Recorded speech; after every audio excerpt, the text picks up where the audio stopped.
గోవింద గోవింద గోవింద గోవింద.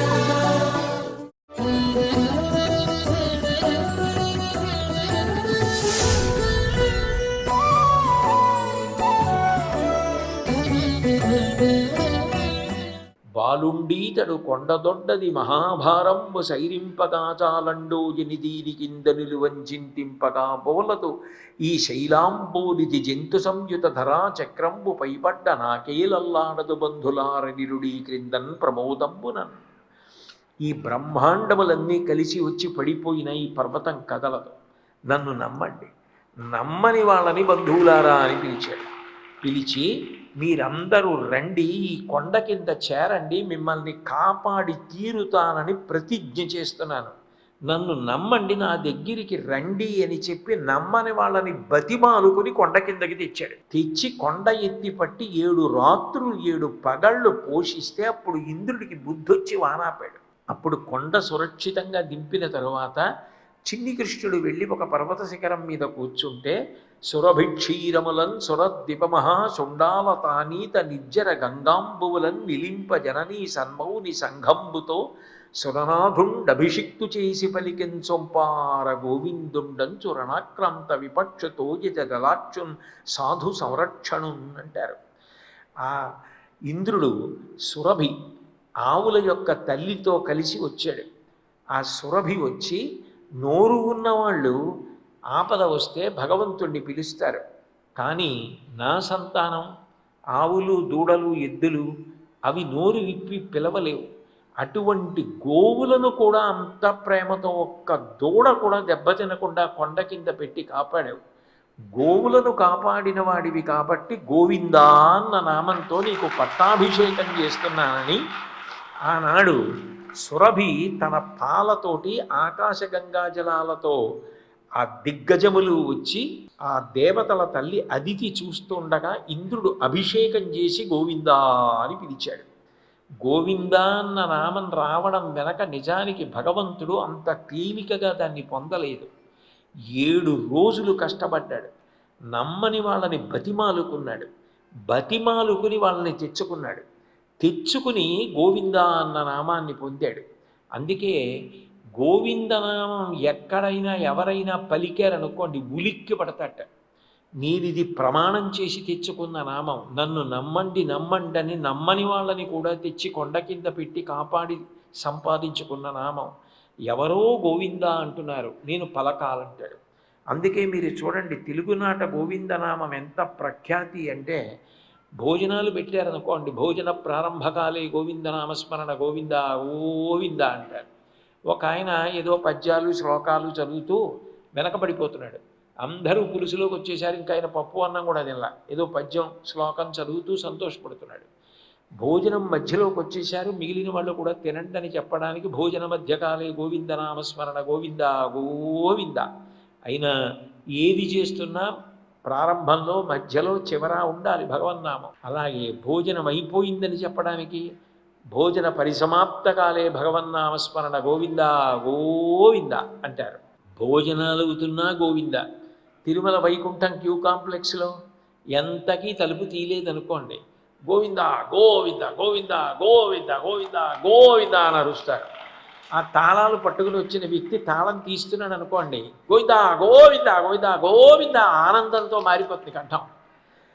అంత గబగబా పరిగెత్తుకుంటూ వెళ్ళి ఆనందనిలయ విమానం దగ్గర ఇలా ఏటవాలుగా పైకెక్కి కిందకి దిగి చెక్క మీదకి ఎక్కి దిగి లోపలికి ఎడుతున్నారు అనుకోండి, ఎదురుగుండా స్వామివారి తల, ముచ్చటగా ఉన్నటువంటి ఆ నోరు, ఆ పెదవులు, ఆ చిరునవ్వు, పచ్చకర్పూరం గడ్డం, సంపంగి మొగ్గ లాంటి ముక్కు, ఆ ఊర్ధ్వపుండ్రాలు, కళ్ళు, పెద్ద వజ్ర కిరీటం, దాని నుంచి తోమాల ముందు కనపడ్డాయి అనుకోండి, అప్పటిదాకా గోవిందా గోవిందా అన్నవాడు ఇంకేమీ అంటారు నిశ్శబ్దం.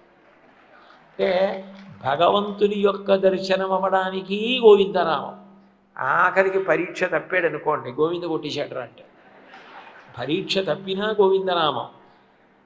ఇక ఆయన కదలడం, ఆయన పలకడం అన్నప్పుడు గోవిందా గోవిందా అంటూ నలుగురు కలిపి పైకెత్తేస్తారు. అంటే పుట్టుక నుంచి చివరి వరకు తల్లి చంటి పిల్లవాడికి మొట్టమొదట నేర్పేది ఏది అంటే గోవిందనామం. జోద పెట్టి పిల్లవాడితో ఇలా పెట్టించి గోవింద గోవింద అని నేర్పిస్తుంది. భర్త కార్యాలయం నుంచి ఇంటికి రాగానే చూడండి పిల్లవాడికి గోవింద అండం వచ్చింది అని గోవింద అని పలికిస్తే, గోవిందనామం అంత ప్రఖ్యాతి. గోవింద అనండి అని ప్రచారం చేసిన మహాపురుషులు శంకర భగవత్పాదులు.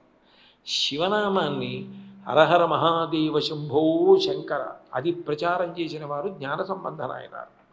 కాబట్టి ఒక్కొక్క నామం సంపాదించుకోవడానికి భగవంతుడు ఎంత కష్టపడితే వచ్చిన నామమో మనకు అర్థమైందనుకోండి, ఆ నామం పలకడంలో మనకు ఒక గొప్ప సంతోషం ఉంటుంది.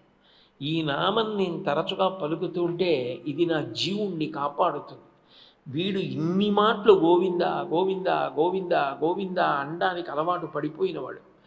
వీణ్ణి నేను కాపాడుకోవాలని భగవంతుడు మన వైపుకి తిరుగుతాడు. అన్ని నామాల యొక్క వ్యాఖ్యానము మీకు అర్థమైందనుకోండి, విష్ణు సహస్రంలో ఉన్న 1000 నామాల యొక్క తత్వము మీకు బాగా అర్థమైందనుకోండి, అసలు భగవత్ తత్వం ఏమిటో మీకు అర్థమవుతుంది. ఓ ఇది భగవత్ తత్వం అంటే అన్నది సులభంగా అర్థమయ్యేది ఎప్పుడు అంటే మీకు ఆ నామముల యొక్క అర్థము తెలిస్తే మీరు పొంగిపోతారు, భగవత్ తత్వము అవగతమవుతుంది. అంతేకాదు, నిజానికి ధ్యాన స్థితికి తీసుకెళ్ళగలిగినది, ధ్యానమునందు నిలబెట్టగలిగినది ఇది అంటే భగవంతుని యొక్క నామమే.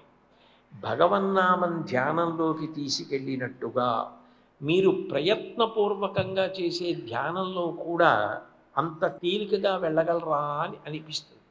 మీకు నేను ఒక ఉదాహరణ చెప్పాలి అంటే లలితా సహస్రనామ స్తోత్రం ఉంది. లలితా సహస్రనామ స్తోత్రంలో ఒక చమత్కారం ఉంటుంది. అమ్మవారు అగ్నిగుండంలోంచి పుట్టిన దగ్గర నుంచి అమ్మవారి తల దగ్గర నుంచి చెప్తూ పెడుతుంది. ఆ చెప్పినప్పుడు మొట్టమొదట కిరీటం తల చెప్పకుండా ముందు 4 చేతులు చెప్తారు. దానికి వెనక ఒక రహస్యం ఉంటుంది. అందుకని చతుర్బాహు సమన్విత రాగస్వరూప పాషాఢ్య క్రోధాకార అంకుశోజ్వల మనోరూపేక్షుకోదండ పంచతన్మాత్రసాయక అని మీరు చదువుతున్నారు అనుకోండి. మీకు ఆ నామాలు చెప్తున్నప్పుడు ఓ అమ్మవారు 4 చేతులతో పైకొచ్చింది. ఒక్కొక్క చేతిలో ఒక్కొక్క ఆయుధం ఉంది. ఒక చేతిలో చెరుకు విల్లు ఉంది, ఒక చేతిలో 5 పుష్పాలు ఉన్నాయి, ఒక చేతిలో అంకుశం ఉంది, ఒక చేతిలో పాశం ఉంది, 4 చేతులు ఉన్నాయి. మీకు చతుర్బాహు సమన్విత రాగస్వరూప పాషాఢ్య అది చదువుతుంటే మీకు అలా కనపడుతుంది. మీరు అలా మనసులో చూస్తూ ఆ నామాలు చదువుతున్నారనుకోండి, ఒక స్థితికి వచ్చేటప్పటికి ఎంత గొప్ప ధ్యానానికి మీకు తెలియకుండా మీరు వెడతారు అంటే, ఉదాహరణకి చంపక శోక పున్నాక సౌగంధిక లసత్కచ అనొక నామం వచ్చిందనుకోండి, అమ్మవారి యొక్క కబరీ బంధానికి అంటే కొప్పుకి చంపక పుష్పములు అంటే విశాఖపట్టణం పక్కన ఉన్నటువంటి సింహాచలంలో పూసేటటువంటి పెద్ద పెద్ద సంపంగి పూలతో కట్టిన దండ, అశోకములు అంటే అశోక పుష్పాలంటే పెద్ద పెద్ద పువ్వులు ఉంటాయి, చంపకాశోక పున్నాగ పువ్వులు, సౌగంధికా పుష్పములు, ఇటువంటి పువ్వుల యొక్క దండలు అంటే పెద్ద పెద్ద పువ్వులతో కట్టినటువంటి దండలు అమ్మవారి కొప్పుకి అలంకృతమై ఉన్నాయి. అది ఎంత పెద్ద కొప్పు కాకపోతే ఇంతంత పెద్ద పువ్వులతో కట్టిన దండలు ఆవిడ తురుముకుంటుంది.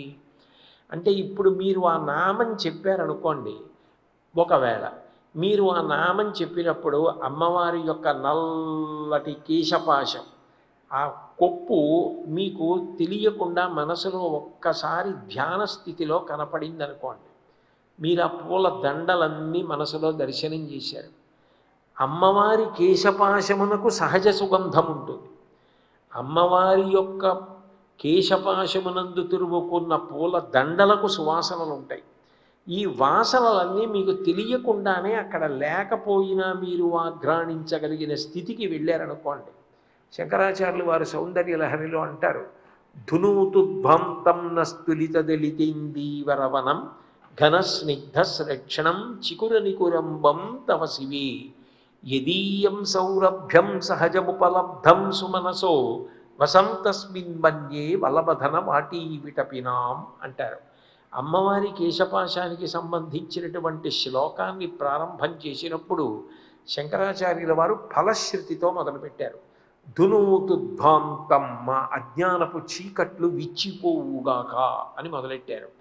అమ్మవారి నల్లటి కబరీబంధాన్ని ఎవరు ధ్యానం చేస్తారో వారి యొక్క అజ్ఞానమనే చీకటి చిట్లిపోతుంది. నల్లటి కబరీబంధాన్ని ధ్యానం చేస్తే నల్లటి అజ్ఞానపు చీకటి ఎట్లా పోతుందండి అంటే ధ్యానం చేసిన వాడికి తెలుస్తుంది దాని వైభవం ఏంటో. మీకు తెలిసో తెలియకో చంపకాశోక పున్నాక సౌగంధిక లసత్కచ అని ఆ నామం పలుకుతున్నప్పుడు మీకు అలా అమ్మవారి కొప్పుకి తురిమినటువంటి పువ్వులు, అమ్మవారి కొప్పు మధ్యలో పెట్టినటువంటి ఆ నవరత్నాల బెళ్ళ, అటు ఇటు పెట్టిన సూర్యచంద్రులు, పాపటలో పెట్టిన సింధూరం అవి కనపడుతూ ధ్యాన స్థితిలో మీరు తరువాతి నామాన్ని మరిచిపోయారు. ఎప్పుడైతే మనసు ఒక విషయం మీద నిలబడిపోయిందో అదే ధ్యానం. అప్పుడు అది తర్వాత నామాన్ని గుర్తు తెచ్చుకోదు. చంపకాశోక పున్నాగ సౌగంధిక లసత్కచ, చంపకాశోక పున్నాగ సౌగంధిక లసత్కచ, చంపకాశోక పున్నాగ సౌగంధిక లసత్కచ అంటూ ఉంటాడు. అటుగా వెడుతూ భార్య చూసి ఇవాళ ఈయన పాపం ఇదే నామం చెప్తున్నారు, తర్వాతి నామం జ్ఞాపకం రావట్లేదో ఏమిటో అని కురు విందమణిశ్రీ నీకనత్కోటి ఇరమండిత అందనుకోండి, నా ధ్యానం పాడు చేసేసావే అంటాడు. అంటే నామము మీకు తెలియకుండా ఏం చేస్తుంది అంటే మిమ్మల్ని ధ్యాన స్థితిలోకి తీసుకెళ్తుంది. అన్నిటికన్నా నామమునకున్న గొప్పతనం ఏంటంటే మీరు నామము కొంతసేపు చేశారనుకోండి, మీకు తెలియకుండా మీ నాలుక మీద అది మరికొంతసేపు నర్తిస్తుంది. ఉదాహరణకి ఓ 10 మంది కూర్చొని జయ జయ శంకర హర హర శంకర, జయ జయ శంకర హర హర శంకర, హర హర శంకర జయ జయ శంకర అలా భజన చేశారనుకోండి. ఓ అరగంట సేపు భజన చేసేసి భజన అయిపోయిందని చెప్పి ప్రసాదం తీసుకుని వెళ్ళిపోతున్నా మీకు తెలియకుండా మీరు జయ జయ శంకర హర హర శంకర అంటారు. కాసేపు నిద్దట్లో కూడా అదంటారు. అంటే కాసేపు భజన చెయ్యడం అనేటటువంటిది మీ ప్రయత్నం లేకుండా భగవన్నామం మీరు మరికొంతసేపు చేయడానికి అవకాశం కల్పిస్తుంది. అందుకే పూర్వం తప్పకుండా సాయంకాలం అయ్యేటప్పటికి భజన చేసేవారు. నిజానికి భజన చెయ్యడం అనేటటువంటిది తెలుగునాట భక్తిలో ఒక గొప్ప సంప్రదాయం. ఎంత గొప్ప సంప్రదాయం అంటే ఇప్పటికీ నాకు తెలుసు తూర్పుగోదావరి జిల్లాలో చేబ్రోలు గొల్లప్రోలు దగ్గర మల్లవరం అనేవి ఒక గ్రామం ఉంది. ఆ మల్లవరం గ్రామంలో 7 రోజుల పాటు ఆగకుండా భజన చేస్తారు. రామమందిరంలో జరిగేటటువంటి ఆ భజన వింటూ ఉంటే మనం అన్నీ మరిచిపోయి ఆ భజనలో లీనమైపోతాం. అంత గొప్పగా భజన చేస్తారు. రాత్రింబవళ్ళు సప్తాహంగా భజన చేయడం అనేది అంత గొప్ప విశేషం. నాకు తెలిసి ఒకప్పుడు తిరుపతి దేవస్థానాలకి సంబంధించిన ధర్మప్రచార పరిషత్ వారు భజన మండళ్ళు ఎక్కడ ఉన్నా కూడా భజన మండళ్ళ వారికి కావలసినటువంటి సంభారములు, ఈ చిడతలు మొదలైనవన్నీ కూడా వాళ్ళకి ఉచితంగా ఇచ్చి భజన అంత బాగా ప్రోత్సహించారు. ఎందుకనంటే ఓ మంత్రజపం, ఓ పూజ, ఓ హోమం ఇది ఒక స్థాయిలో ఉన్నవాళ్ళు చేస్తారు. భజన అందరూ చేస్తారు. అందరూ కలిసి ఏ భేదభావం లేకుండా కలిసి కూర్చుని భజన చేసుకోవడం అన్నది అలవాటైందనుకోండి, అది ఆ ఊరిలో సమైక్యతాభావాన్ని నింపుతుంది. వాతావరణం అంతా కూడా శబ్దము చేత పవిత్రమైపోతుంది. అందరి మనసులు అంత ప్రశాంతంగా ఉంటాయి. అందుకే ప్రత్యేకించి తెలుగునాట భజనకి భగవన్నామం పలకడానికి అంత విశేషమైనటువంటి ప్రాధాన్యత. అందుకే భగవన్నామము కొన్నాళ్ళు చేసిన తరువాత దాని అర్థం తెలుసుకోవాలన్న ప్రయత్నం చేస్తే భగవత్తత్వము తెలియడానికి కారణమవుతుంది. భగవన్నామము కొన్నాళ్ళు చేసిన తర్వాత నోటికి వచ్చేసిన తర్వాత మనసుతో దాన్ని చూస్తూ చేయడం అలవాటు చేసుకుంటే మన ప్రయత్నం లేకుండా ధ్యాన స్థితిలోకి వెళ్ళడం అలవాటు అవుతుంది. భగవన్నామము అంత మహోపకారాన్ని చేస్తుంది. అంతేకాదు, మీరు ఏదో ఒక నామం మీద ప్రీతి పొంది ఆ నామాన్ని పట్టుకున్నారనుకోండి, పట్టుకుంటే ఆ నామం ఒక్కటే ఏం చేస్తుందంటే అది మహామంత్రము కింద మారిపోతుంది. మంత్రము అన్న మాటకు అర్థం ఏమిటి? మననాత్ త్రాయతే ఇది మంత్ర. ఏది మననము చేసిన కారణము చేత రక్షిస్తుందో దానిని మంత్రం అంటారు. భగవన్నామము కూడా మంత్రమే అవుతుంది. తెలిసో తెలియకో మీరు ఒక నామము మీద ప్రీతి ఏర్పాటు చేసుకున్నారనుకోండి. ఒకరికి గోవిందనామం మీద ప్రీతి, ఒకరికి శివనామం మీద ప్రీతి. ఏ నామం అన్నది కాదు, అన్నీ భగవంతుని యొక్క రూపాలే. ఒక ప్రమిదలో దీపాలు వెలుగుతున్నప్పుడు ఎన్ని దీపాలు వెలుగుతున్నా అన్ని దీపాలే భగవంతుని యొక్క రూపాలే అన్నీ. ఆ భగవంతుడే ఏకస్త్వమేవ బహుధా భవభాసి లోకే నిశంకధీర్ వృషభకేతన మల్లినాథ శ్రీభ్రామరి ప్రియ సుఖాశ్రయ లోకనాథ శ్రీమల్లికార్జున విభో తవ సుప్రభాతం అంటారు శ్రీశైలంలో. ఆ ఉన్న ఒక్క పరమాత్మయే ఇన్ని రూపాలతో ప్రకాశిస్తున్నాడు. కాబట్టి మీరు ఏ నామం పలికారన్నది కాదు, మీ మనసు దేని మీద ప్రీతి చెందితే ఆ నామమును పట్టుకుంటారు. మీకు నేను ఒక ఉదాహరణ చెప్పాలంటే, హైదరాబాద్కి కొద్దిగా దూరంలో ధర్మపురి అని ఒక క్షేత్రం ఉంది. ఆ ధర్మపురి క్షేత్రంలో నరసింహస్వామి వారు వెలిశారు. ఆ నరసింహస్వామిని నమ్ముకున్నాడు ఒక ఆయన. నరసింహ శతకం అని చేశాడు. నాకు తెలిసి ఒక 3 దశాబ్దాల క్రితం నరసింహ శతకంలో పద్యం రానివాడు, పోతన గారి భాగవతంలో పద్యం రానివాడు, కాళహస్తీశ్వర శతకంలో పద్యం రానివాడు తెలుగునాట ఉండేవారు కాదు. చిన్నపిల్లల దగ్గర నుంచి అందరికీ వాటిలో పద్యాలు ధారణలో ఉండేవి. అంత గొప్ప పద్యాలు రచించాడు ఆయన. అందులో ఆయనకి నరసింహస్వామి యందు ప్రీతి. ఆయన నరసింహ నామం గురించి ఒక అద్భుతమైన మాట చెప్పాడు. నరసింహని దివ్య నామమంత్రము చేత దురితజాలములెల్ల త్రోలవచ్చు, నరసింహని దివ్య నామమంత్రము చేత దండహస్తుని బంట్ల తరుమవచ్చు, నరసింహని దివ్య నామమంత్రము చేత బలుపైన రోగముల్ బాపవచ్చు, నరసింహని దివ్య నామమంత్రము చేత రిపుసంఘముల సంహరింపవచ్చు. బలిరా నీ మహామంత్ర బలము చేత దివ్య వైకుంఠ పదవి సాధింపవచ్చు, భూషణ వికాస శ్రీధర్మపుర నివాస దుష్ట సంహార నరసింహ దురిత దూరా అన్నాడు. నేను ఈ నామమును పట్టుకుని, ఈ ఒక్క నామము మంత్రముగా చేసుకొని ఈ నామం పలికి నన్ను పట్టుకోవడానికి యమధర్మరాజు గారి దూతలు వస్తే పారిపోయేటట్టు చేయగలను. ఎంత బలుపైన రోగమైన ఈ నామమును అడ్డుపెట్టి నేను తగ్గించుకోగలను. నా దురితమును, నా పాపమునంతటినీ ఈ నామం పలికి పోగొట్టుకోగలను.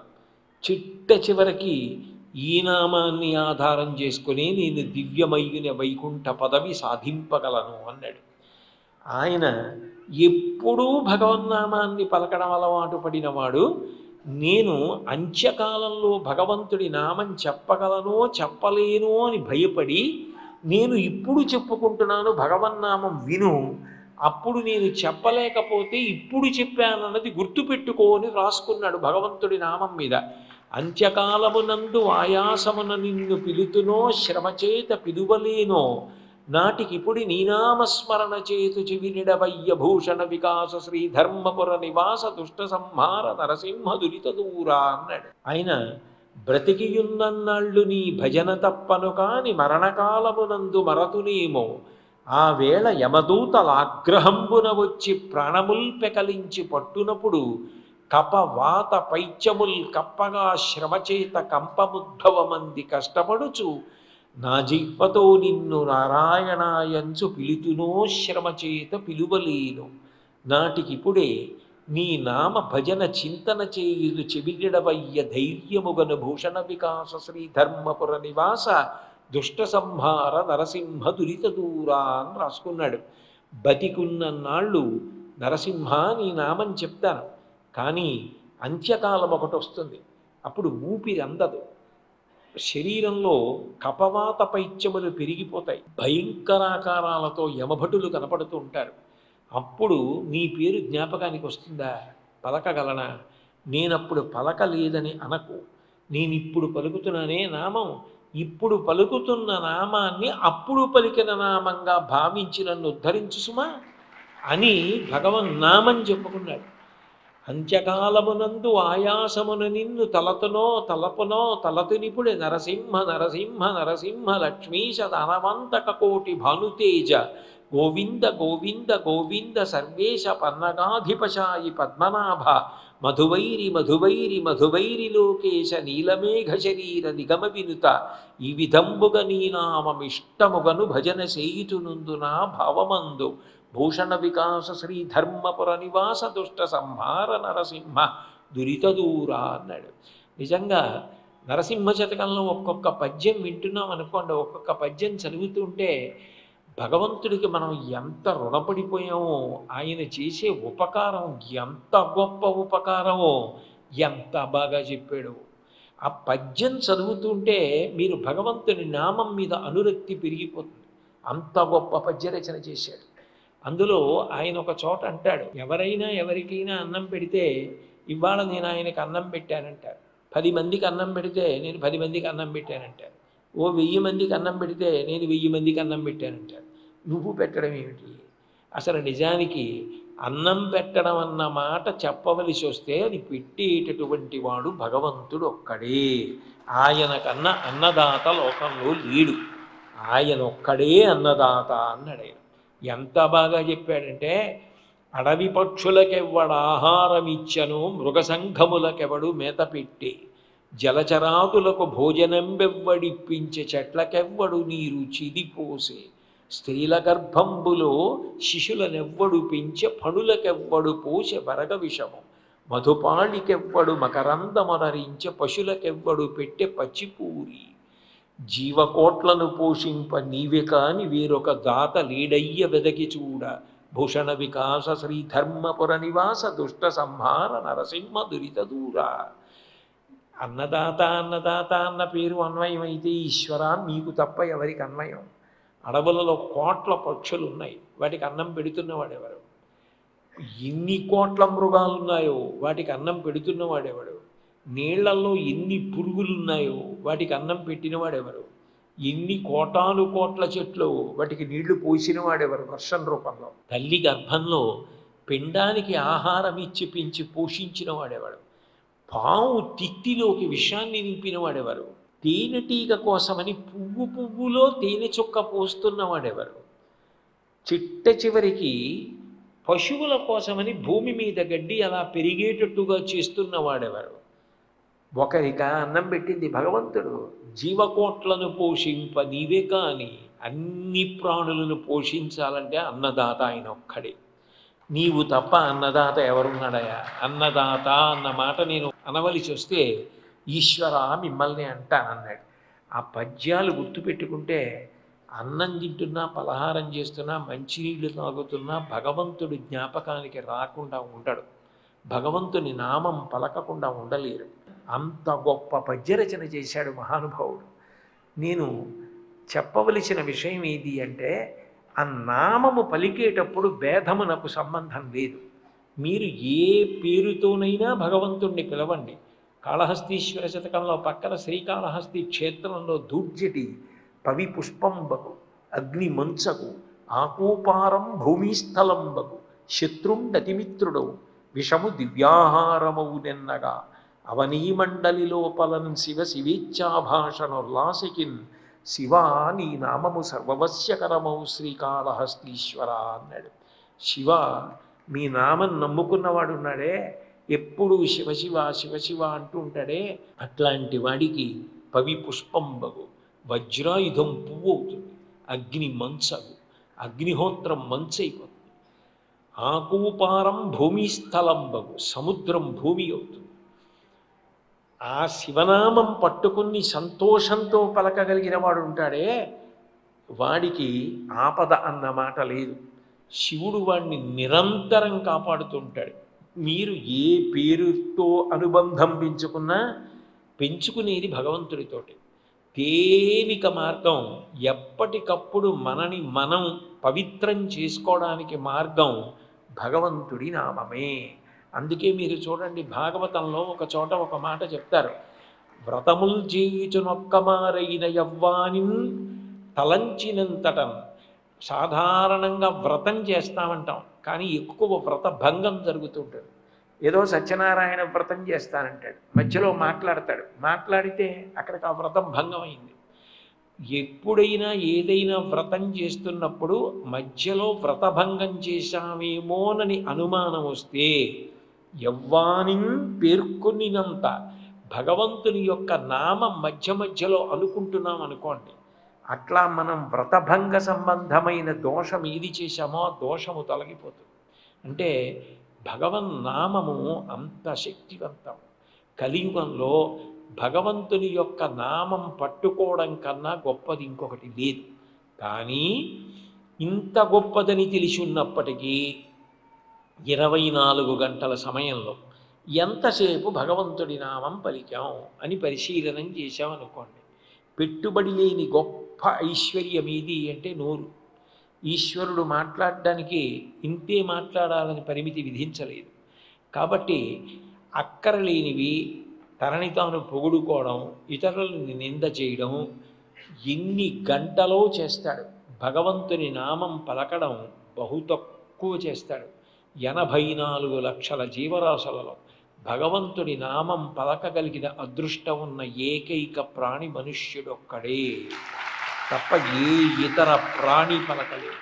అందుకే శ్రీరామ నీ నామం ఎంత రుచిరా, ఎంత రుచి ఎంత రుచి ఎంత రుచిరా, పాలు మీగడల కన్నా పంచదార చిలకల కన్నా శ్రీరామ నీ నామం ఎంత రుచిరా అంటారు. రుచి అంటే తినడానికి అని కాదు. రామ నీ నామం పలుకుతుంటే నీ గుణాలు జ్ఞాపకానికి వస్తుంటే, రామ కథ జ్ఞాపకానికి వస్తుంటే ఎంత సంతోషంగా ఉంది రామ అంటారు. అంటే భగవంతుని యొక్క నామం పలకడం అంత తేలికైనదైనా నిజానికి భగవంతుని నామం పలకడం అంత తేలిక కాదు కూడా. ఇతర విషయాలు మాట్లాడడం మీద ఉన్నంత అనురక్తి భగవంతుడి నామం పలకడం మీద ఉండదు. అందుకే పెద్దలైన వారు నేను పలుకుతాను భగవన్నామం అనలేదు. భగవంతుణ్ణి నువ్వు నా చేత నీ నామాన్ని పలికించు అని అడిగారు. గోపరాజు గారు దాశరథీ శతకం చేశారు. ఆ శతకంలో హరునకు అవ్విభీషణునకద్రిజకున్ తిరుమంత్రరాజమై కరికి నహల్యకున్ ద్రుపదకంజకు నార్తి హరించు చుట్టమై బరగిన ఎట్టి నీ పతితపావన నామము నాదు జిహ్వపై నిరంతరము నటింపచేయుమి కదా శరథీ కరుణాపయోనిధి అని అడిగాడు. నేను పలుకుతానంటే పలకగలనా భగవన్నామం? నేను పలకలేను. నా చేత నీ నామాన్ని పలికించి నన్ను తరింపచేయవయ్యా అని అడిగాడు. ఒక్క విషయం మీతో మనవి చేసి పూర్తి చేస్తాను. కామకోటి 68వ పీఠాధిపతులు నడిచి దేవుడని పేర్గాంచిన మహాపురుషుడు శ్రీ శ్రీ శ్రీ చంద్రశేఖరేంద్ర సరస్వతి స్వామివారు ఒకనాడు ఒక ఊళ్ళో ప్రదోష పూజ చేస్తుంటే కొన్ని వేల మంది సమావేశంలో ఉన్నారు.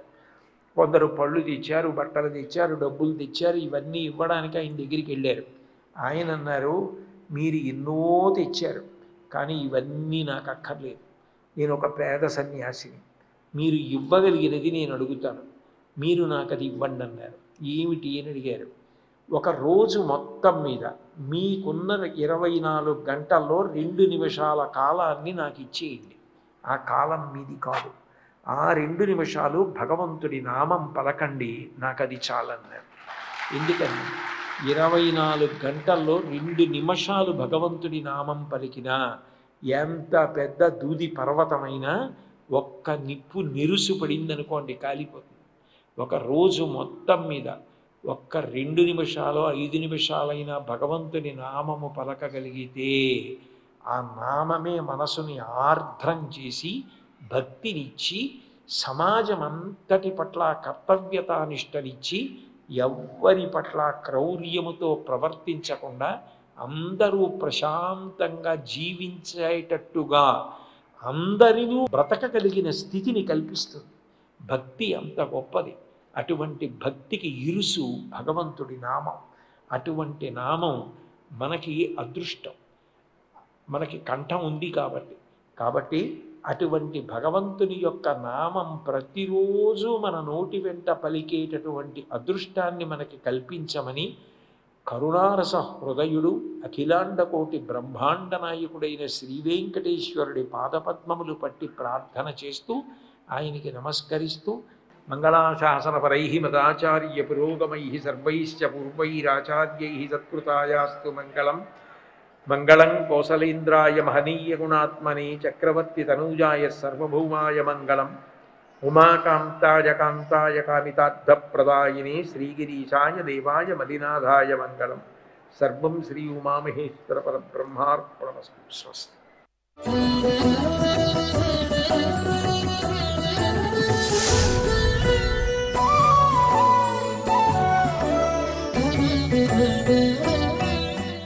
గోవింద హరి గోవింద గోవింద హరి గోవింద.